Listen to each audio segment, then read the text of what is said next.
بالله من الشيطان الرجيم.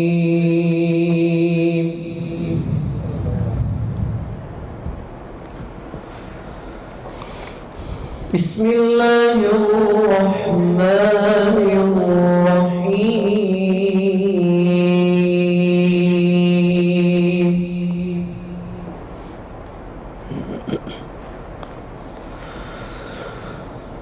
لو أنزلنا هذا القرآن على جبل لرأيته خاشعا متصدعا من خشية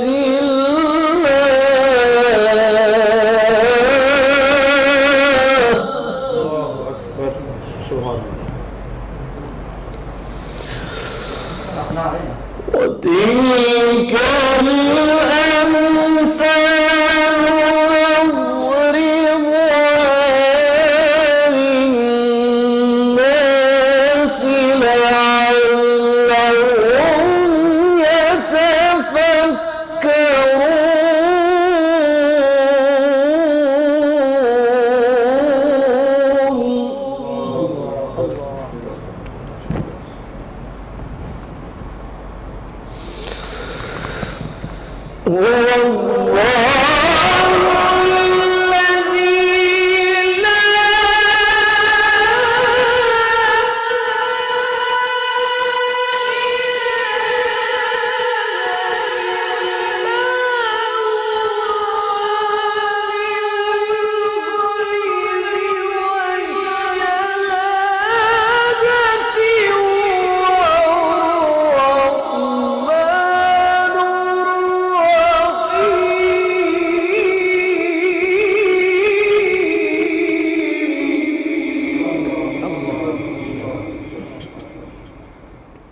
هو الله الذي لا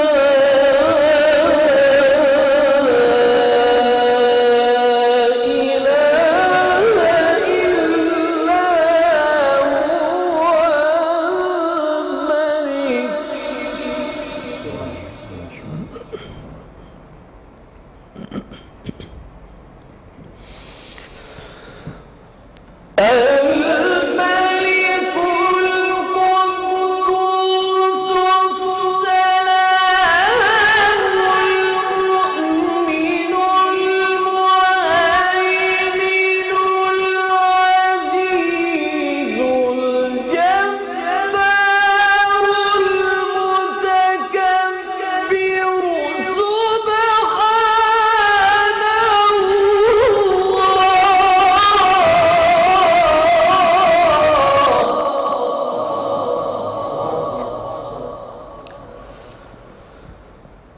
سبحان الله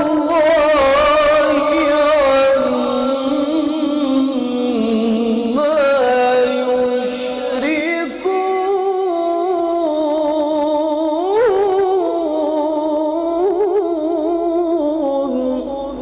سبحان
بسم اللہ الرحمن الرحیم۔ آپ دیکھ رہے ہیں رمضان خصوصی نشریات اور میں ہوں آپ کے میزبان محمد عارف طیبی، اور انشاءاللہ ہم نعت پاک انشاءاللہ شامل کرتے ہیں پروگرام میں۔ پہلے بات کریں گے علامہ صاحب ہمارے ساتھ ہیں۔ علامہ صاحب آج ہم تاکرات کے والے سے بات کر رہے ہیں، کیا فرماتے ہیں آپ؟ بسم اللہ الرحمن الرحیم، نحمدہ ونصلی علی رسولہ الکریم۔ انا انزلناہ فی لیلۃ القدر وما ادراک ما لیلۃ القدر، لیلۃ القدر خیر من الف شہر، تنزل الملائکۃ والروح فیہا باذن ربہم من کل امر، سلام ہی حتی مطلع الفجر۔ اللہ رب العزت سورۃ القدر میں فرماتے ہیں کہ شب قدر کی رات اللہ رب العزت نے قرآن پاک کو نازل کیا۔ اور شب قدر کیا ہے؟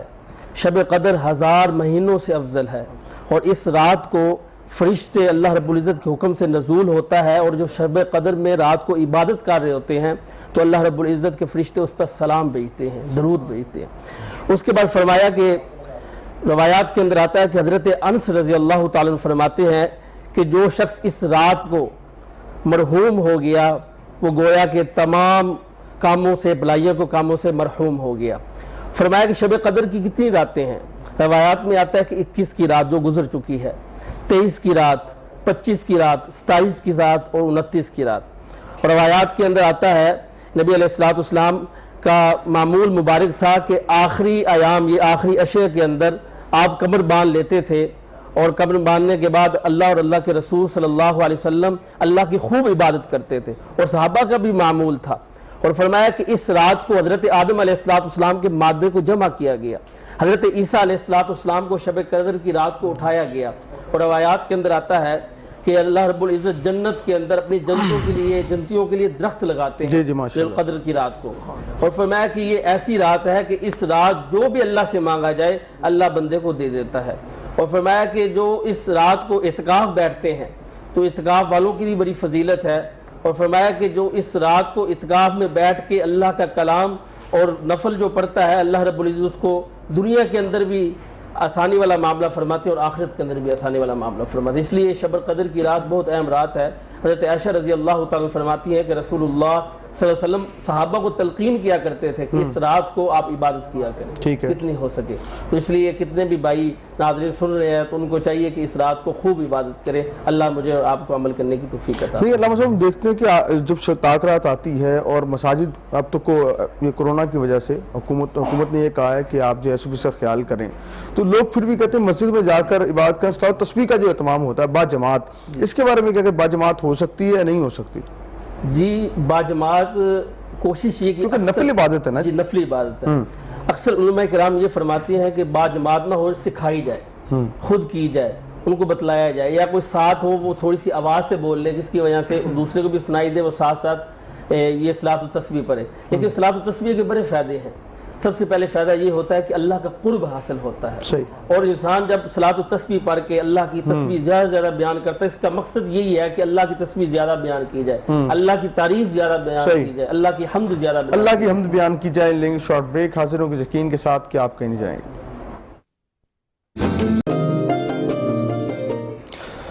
پاکستان کے طول و عرض میں جانبین میں طرفین میں بسنے والے جملہ میرے اہلیان وطن آپ سب کو محمد عارف طیبی کی جانب سے السلام علیکم ورحمۃ اللہ وبرکاتہ۔ آپ دیکھ رہے ہیں خوبصورت پروگرام رمضان رنگ افطار کی خصوصی نشریات، اور آج کا موضوع بہت خوبصورت ہے، تاک راتوں کی فضیلت کیا ہے۔ ہم اگر فضیلت کے جدول پر نظر ڈالیں تو اللہ نے ہر چیز پہ فضیلت عطا فرمائی ہے۔ اگر ہم تمام آسمانی کتابوں کو دیکھیں، سب سے بڑھ کر جو قرآن کو فضیلت حاصل ہے کسی اور کو حاصل نہیں ہے۔ اگر ہم آسائے تمام دنیا کے جتنے آسا ہیں ان کی بات کریں تو آسائے موسوی کو جو اللہ نے فضیلت عطا کی وہ کسی اور کو فضیلت عطا نہیں کی گئی۔ اگر بات کریں اونٹنیوں کا ذکر کریں تو صالح علیہ السلام کی جو اونٹنی ہے اس سے بڑھ کر معتبر کوئی اونٹنی نظر نہیں آتی۔ اگر ہم بات کرتے ہیں یا فضیلت کی بات کریں، محبت کی بات کریں، تو پھر ہم چلتے چلے جائیں تو انگوٹھیوں کی بات کی جائے تو حضرت سلیمان علیہ السلام کی جو انگوٹھی ہے اللہ نے سب کو بڑھ کر فضیلت عطا فرمائی ہے۔ اگر ہم بات کریں تمام نبیوں کی بات کریں، سب سے بڑھ کے کریم آقا کو شانیں اللہ نے عطا کی ہیں۔ اور اگر ہم دنوں کی بات کرتے ہیں اللہ نے جمعے کو شانیں عطا فرمائی ہیں۔ اور اگر ہم مہینوں میں بات کرتے ہیں تو اللہ نے ماہ رمضان کو جو ہے شانیں عطا فرمائی ہیں۔ اگر ہم فضیلت کی راتوں کی بات کریں تو اللہ نے جو ہے تاک راتوں کو سب سے بڑھ کر برکتیں عطا فرمائی ہیں، اور یہ حصہ یہ کرم جو ہے امت محمدیہ کے حصے میں آیا ہے کہ اللہ نے ہم پہ کرم فرمایا ہے، ہمیں یہ تاک راتیں عطا کی ہیں۔ کون خوش بخت ہے جو ان راتوں میں اپنے مقدر کو چمکائے گا، اور وہ بھی لوگ ہوتے ہیں جو ان راتوں میں غفلت کی نیند سو رہے ہوتے ہیں، لیکن وہ خوش قسمت لوگ ہیں جو آقا مولا کی بارگاہ میں مناجات کرتے ہیں، استغفار کرتے ہیں۔ تفصیلی کلام اس پہ انشاءاللہ ہم کریں گے، ہمارا پینل ہمارے ساتھ ہوگا، لیکن گوشہ نعت کی جانب جائیں گے۔ مدت کا رنگ ہمارا سیگمنٹ ہے، اس کو شامل کرتے ہیں۔ ہمارے ساتھ موجود ہیں شہباز احمد صاحب، میں چاہوں گا نعت پاک شامل کریں، بسم اللہ کریں۔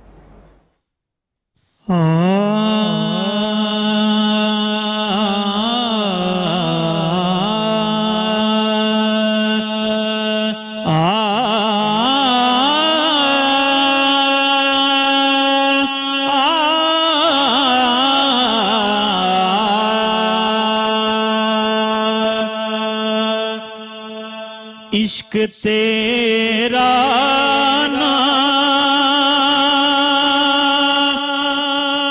اگر میرا مسیحا ہوتا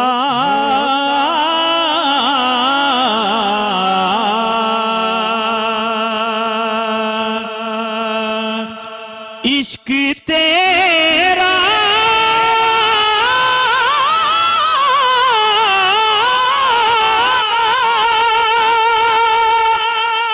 اگر میرا مسیحا ہوتا میں بھی گمراہی کے ویرانوں میں کھویا ہوتا، میں بھی گمراہی کے ویرانوں میں کھویا ہوتا۔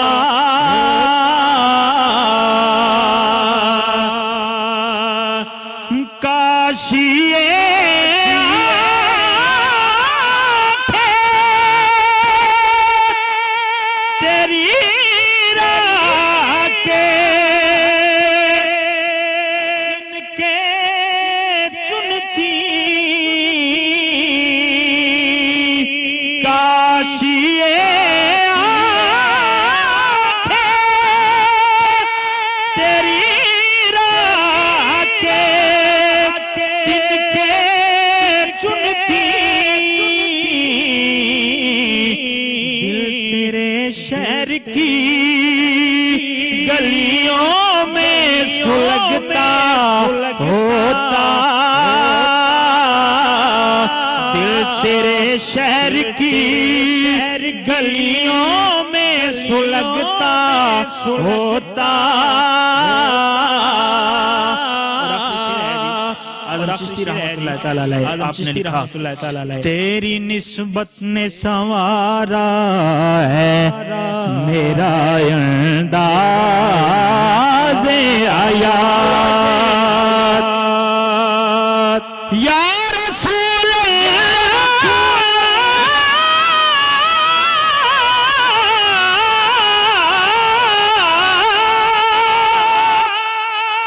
تیری نسبت نے سنوارا،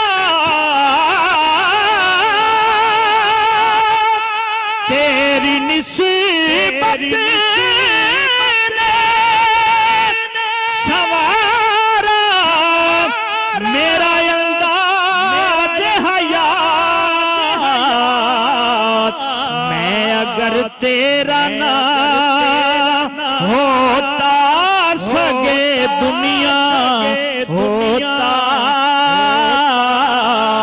میں اگر تیرا نہ ہوتا سگے دنیا ہوتا۔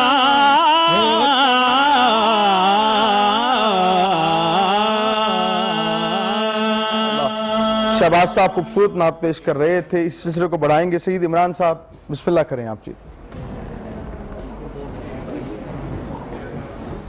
نظر کرم فرمانا، نظر کرم فرمانا، نظر کرم فرمانا، نظر کرم فرمانا، یا نبی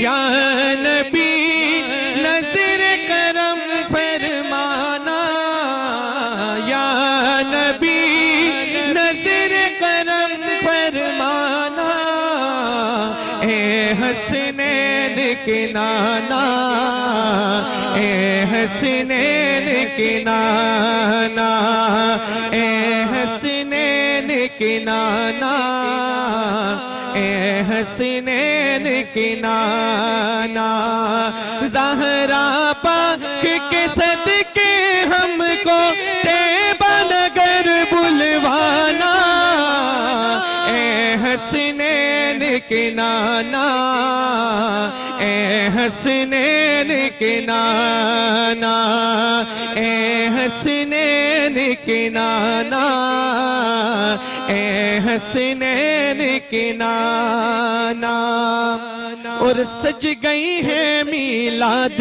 کی محفل کیا ہے خوب نظارہ کیف و مستی میں ہے ڈوبا دیکھو عالم سارا اور ڈھونڈ رہی ہے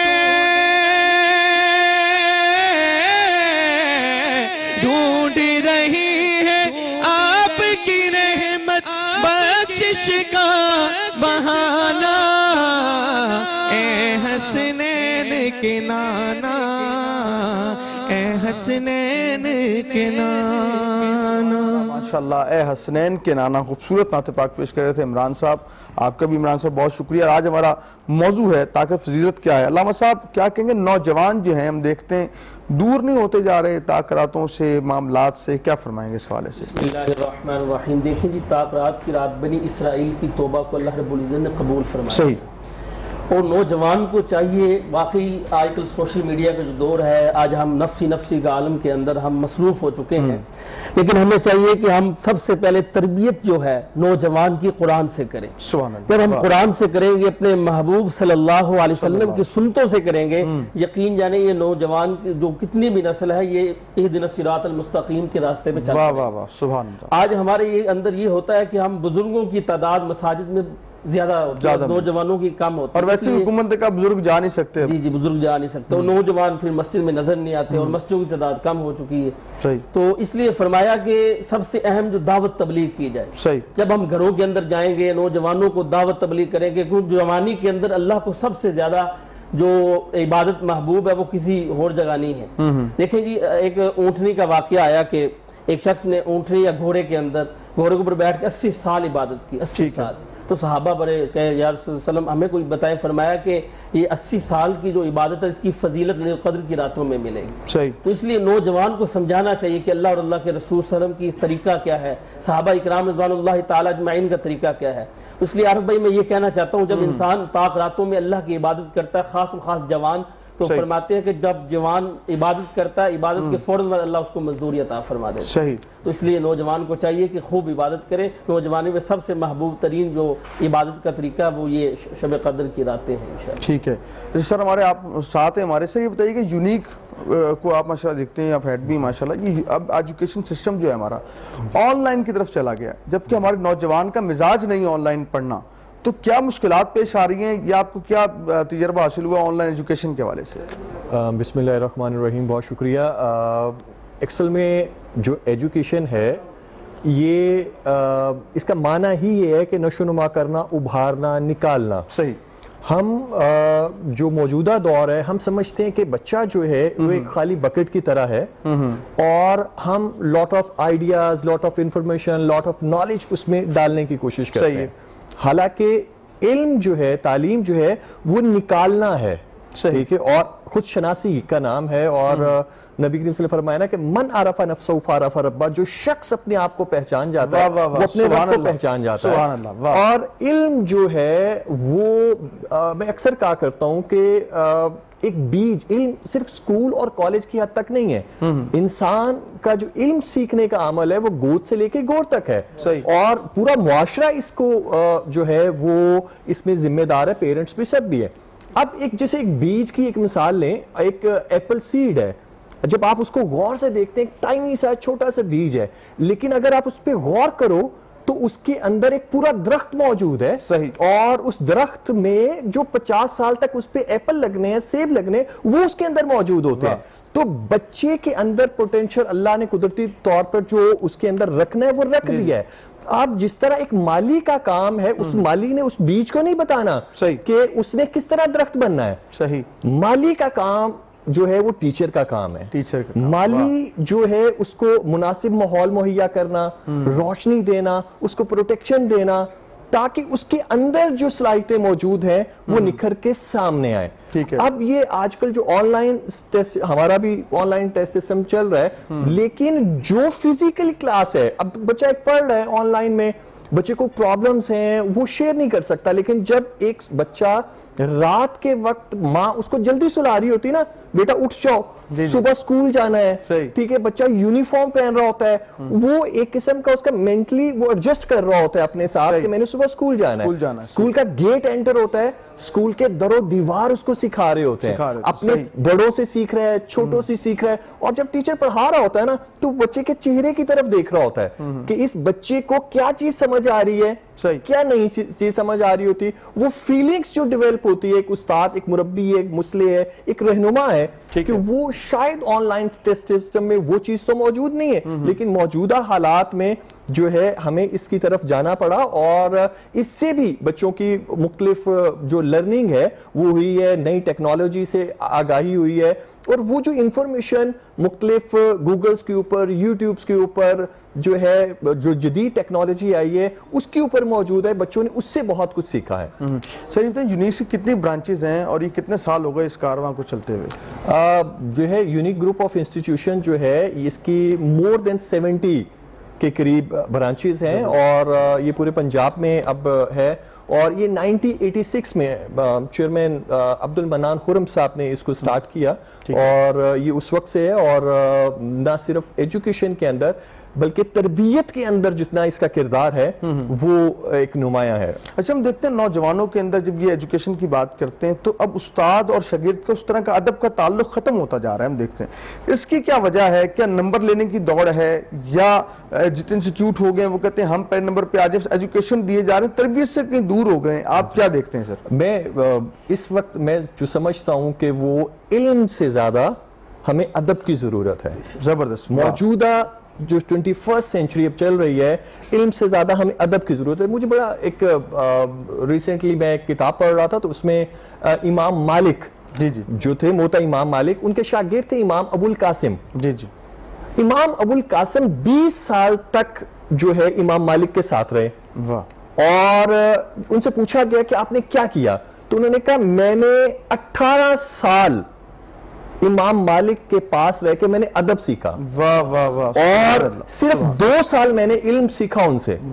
تو جب ان سے پوچھا گیا تو کیا سمجھتے ہیں آپ, انہوں نے کہا کہ میں سمجھتا ہوں کہ جو آخری 2 سال میں نے علم سیکھا, کاش میں وہ بھی ادب سیکھتا. سبحان اللہ. تو یہ جو ادب کا ہے, یہ آج کیوں ادب نہیں ہے, کیوں وہ نہیں ہے, اس میں بہت حد تک کردار اساتذہ کا بھی موجود ہے کہ انہوں نے بچوں کو انسپائر نہیں کیا, ٹھیک ہے, ان کو موٹیویٹ نہیں کیا. اور دوسری ایک اور چیز ہے کہ ہمارا ایجوکیشن سسٹم بھی اس میں بہت زیادہ جو ہے وہ رکھتا ہے کہ سوال کرنے کی اجازت نہیں ہے. جی بالکل, ہم سے مکالمہ چھین لیا گیا ہے, ٹھیک ہے, ٹیچر کے ہاتھ میں صرف ٹیکسٹ بکس دے دی گئی ہے کہ آپ نے اس سے باہر نہیں نکلنا, آپ اسی کو پڑھائیں گے. وہ جو ٹیچر اچھی بات بتاتا تھا, وہ گائیڈ کرتا تھا, وہ چیز ختم ہوتی جا رہی ہے, وہ ساری چیزیں ختم ہو گئی ہیں. لیکن اس کے لیے ہم نے اس کو بہت زیادہ اس پہ فوکس کیا ہے, اور بچوں کے لیے مختلف ایسی ایکٹیویٹیز رکھ دی ہیں, تاکہ کیونکہ جو سکلز ہیں, یہ علم اس وقت تک فائدہ نہیں دے گا جب تک اس پہ عمل, اس کی تربیت اور اس پہ ادب نہیں آئے گا. بہت خوبصورت.